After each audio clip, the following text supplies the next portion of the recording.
जे कृपा सिंधु नररूप हरि महामोहतम पुंज जासु चंद्र विकर्णिकर। बोलिए प्रेम से श्री सद्गुरु महाराज की जय। श्रद्धा भक्ति से आपूरित शब्दों में गुरु महाराज का जय घोष करें। श्री सद्गुरु महाराज की जय। श्री सद्गुरु महाराज की जय। श्री सद्गुरु महाराज की जय। पूज्यपाद अपने निवास में स्वामी जी महाराज के श्री चरणों में बार बार नमन। मंचासीन पूज्याति पूज्य बाबागण, समागत सत्संग प्रेमी धर्म प्रेमी सज्जनों, माताओं तथा बहनों,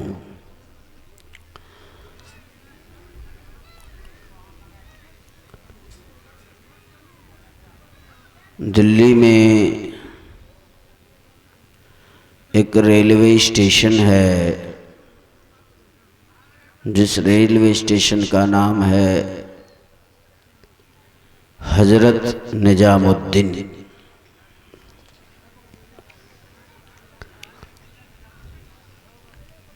हजरत निजामुद्दीन एक सूफी संत थे, वृद्ध हो गए। गुरु गद्दी का अधिकारी कौन होगा, इसके लिए अपने शिष्यों की परीक्षा लेनी चाहिए।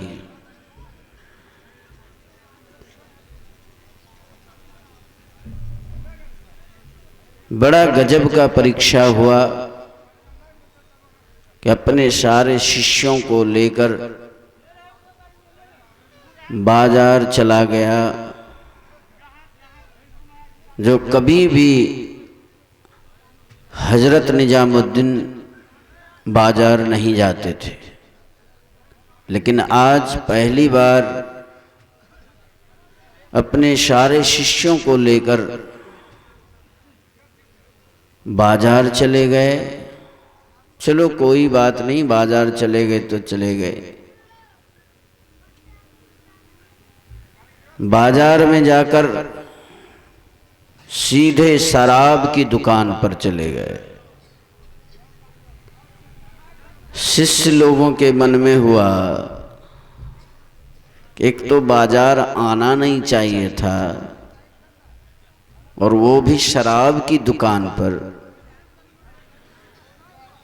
इससे हमारी भी प्रतिष्ठा जाएगी। तो जैसे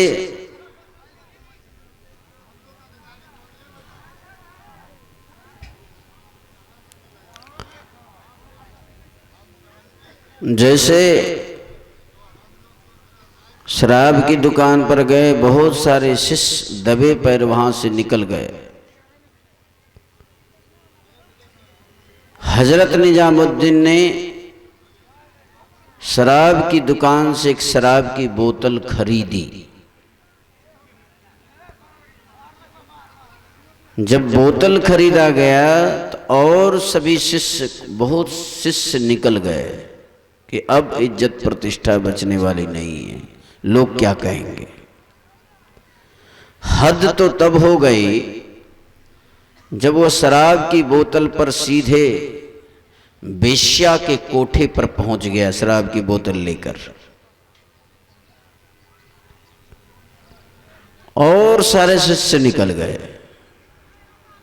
वेश्या के कोठे पर चले गए। और जाते समय हजरत निजामुद्दीन अपने शिष्यों, बचे खुचे शिष्यों से कहा कि मैं कोठा पर जा रहा हूं, जब तक मैं वापस नहीं होऊं तुम लोग यहीं खड़े रहना। जब कोठे पर चले गए हजरत निजामुद्दीन तो और शिष्य निकल गए। राम राम, अब ये बचने वाला नहीं है। अब क्या करेंगे साथ में रह करके। वेश्या के कोठे पर ज्यों ही हजरत निजामुद्दीन जाते हैं, वेश्या साष्टांग दंडवत प्रणाम करती है और हाथ जोड़कर कहती है कि महात्मन, आपको यहां नहीं आना चाहिए था। आप जानते हैं कि हमारे पेशा क्या है, हमारा धंधा क्या है, लोग क्या कहेंगे, हम तो कीचड़ में हैं ही, लेकिन आप ऐसे संत को मेरे कोठे पर आना ये ठीक नहीं है। हजरत निजामुद्दीन ने कहा, बेटी आज तुमसे एक सहयोग लेने के लिए आया हूं। कहा, बाबा आदेश करें, क्या सहयोग? कहा, हम अपने शिष्यों की परीक्षा ले रहे हैं और परीक्षा के क्रम में तुम्हारे कोठे पर आए हैं। सहयोग यही है कि आज तुम्हारे कोठे पर हम रात बिताएंगे और आज ही तुम्हें दीक्षा भी देंगे। आज दिन से तुम्हारा इस कोठे पर रहना नहीं होगा। आज से इस कोठे को छोड़कर तुम ध्यान भजन करेगी। आज तुम्हें दीक्षा दूंगा, लेकिन इसके साथ साथ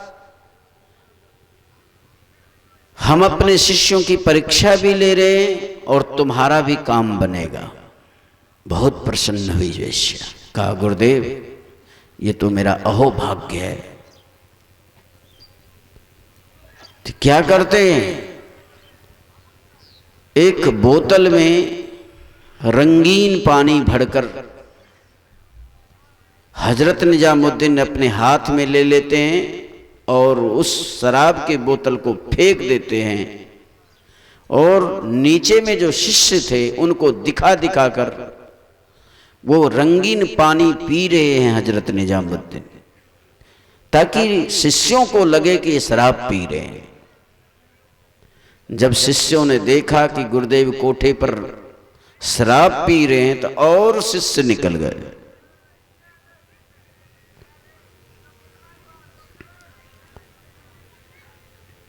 वेश्या को दीक्षा देकर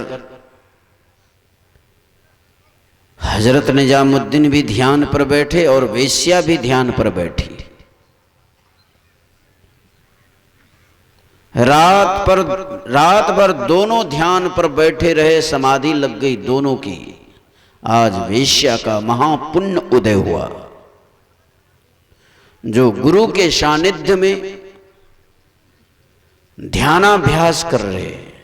इसीलिए तो आप देखे हैं पूज्यपाद स्वामी जी एक अलग तरीका से ध्यानाभ्यास रखे हैं कि पांडाल के लोग भी ध्यान करें और साधु महात्मा भी ध्यान करें। सामूहिक ध्यान, इसमें बड़ा बल है। तो दोनों बैठे रहे, हजरत निजामुद्दीन भी ध्यान करने के लिए बैठे रहे और वो वेश्या भी बैठी रही। सवेरा हुआ, हजरत निजामुद्दीन कोठे पर से उतरते हैं तो देखते हैं सभी शिष्य गायब हैं, एक शिष्य खड़ा है। तो जो शिष्य खड़ा था उसका नाम था अमीर खुसरो। तो जैसे ही कोठे पर से हजरत निजामुद्दीन उतरते हैं तो अमीर खुसरो से पूछते हैं, खुसरो और तुम्हारे साथी लोग कहां चले गए? तो अमीर खुसरो गुरुदेव को प्रणाम करके कहते हैं, गुरुदेव कोई कुछ कह करके चले गए, कोई कुछ कह करके चले गए। इतनी गंदी गंदी बातें बोल करके गए हैं जो कह नहीं सकता हूं। तो हजरत निजामुद्दीन ने कहा, जब सब चले ही गए तुम क्यों रुका? तुम्हें भी जाना चाहिए था, तुम क्यों रुका? हजरत निजामुद्दीन की बात सुनकर अमीर खुसरो फपक फपक कर रोने लगे और कहने लगे, गुरुदेव चला तो मैं भी जाता, लेकिन मैं जाता तो जाता कहाँ? आपके सिवा मेरा दुनिया में कौन है? कहाँ जाऊंगा? जैसे ये कहा कि आपके सिवा दुनिया में मेरा कौन है, वैसे ही द्रवित हो गए हजरत निजामुद्दीन और अमीर खुसरो को छाती से लगा लिया। जैसे ही छाती से लगाया, अमीर खुसरो की दिव्य दृष्टि खुल गई और वही हजरत निजामुद्दीन के गुरु गद्दी का अधिकारी बना अमीर खुसरो। तो कुछ भी हो सकता है, कुछ भी हो सकता है। जो गुरु कृपा तनिहु विचारे, मिटे कल्पना सो गए। गुरु समदाता साहिब नाही, गुरु गुरु जपिए लोग है। गोस्वामी तुलसीदास जी महाराज कहते रामायण में, कर्णधार सदगुरु दृढ़ नावा। भवसागर को पार करने के लिए गुरु मल्लाह के रूप में है। और उपनिषद भी वही बात कहते हैं। गोस्वामी तुलसीदास जी महाराज के उपदेशों को समर्थन करते हैं। उपनिषद वाणी है, कर्णधारम गुरुम प्राप्य तद्वाक्यम प्लवम दृढ़म अभ्यास वासना शक्त्या तरंती भवसागरम। कर्णधार गुरु को पाकर लोग कुछ से कुछ कर जाएंगे, कुछ भी हो सकता है। सोचने की शक्ति के बाहर हो सकती है बात। मुझे जहां रहने का सौभाग्य प्राप्त हुआ, आराध्य देव की जन्मभूमि खोक्षी श्याम। आराध्य देव के पिता का घर धरारा है, लेकिन गुरु महाराज का जन्म ननिहाल में हुआ था, खोक्षी श्याम में हुआ था, इसलिए वो जन्मभूमि है।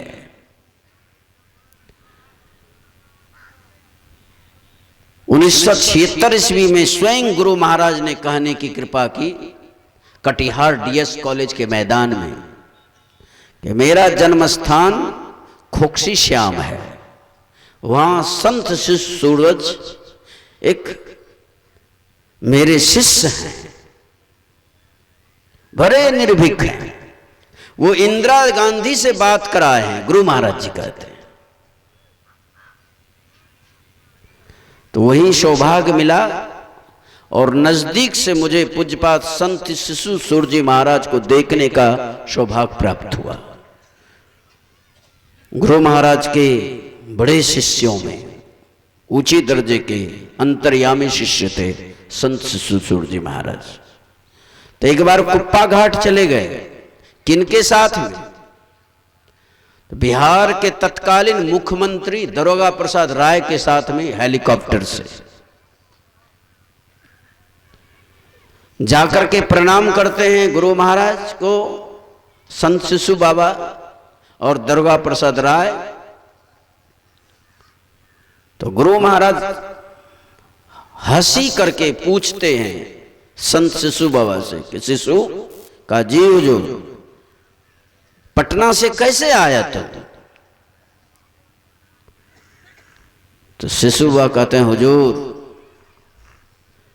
आप भीतर के पांचों आकाश को पार कर गए हैं, लेकिन बाहर के आकाश में उड़ने का सौभाग्य प्राप्त आपको नहीं हुआ, लेकिन आपकी कृपा से मैं बाहर के आकाश में उड़कर आया हूं।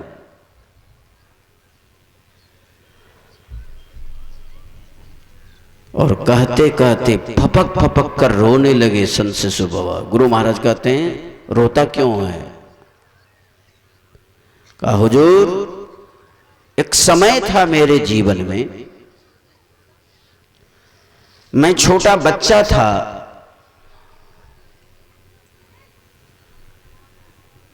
तो मेरी मां दूसरे के यहां काम करने जाती थी, तब घर का खर्चा चलता था। तो जब मेरी मां दूसरे के यहां काम करने जाती थी तो मैं भी उनके साथ में जाता था। अमीर घर के बच्चे जब दूध भात खाता था तो मेरे जिह्वा से पानी गिरता था, वह दूध भात हमें भी मिलता। हुजूर ये समय था मेरे जीवन में, लेकिन आपकी कृपा जब से हुई है अब भोजन इतना मिलता है, इतना मिलता है कि खा नहीं पाता हूं, इतना मिलता है। तो गुरु महाराज जी ने कहने की कृपा की कि संत शिशु अच्छे आचरण से रहो, कोई चीज की कमी नहीं होगी। अच्छे आचरण से रहो। जो अच्छे आचरण से रहते हैं उन पर गुरु और ईश्वर की कृपा होती है। इसीलिए तो पाठ किया गया, गुरु हरि चरण में प्रीति हो, युग काल क्या करे, कछवी की दृष्टि दृष्टि हो तो जंजाल क्या करे। इसीलिए उन पर ईश्वर की कृपा हो जाती है, अनायास हो जाती है। कृपा मांगने की आवश्यकता नहीं है, कृपा हो जाती है। योग्यता प्राप्त करो, कृपा हो जाती है। तो बहुत सारी बातें कहने की, हम यहीं पर वाणी को विराम देते हैं। हमारे बीच बहुत से साधु महात्मा हमारे बीच आए हुए, उनसे सुनेंगे। श्री सद्गुरु महाराज की जय।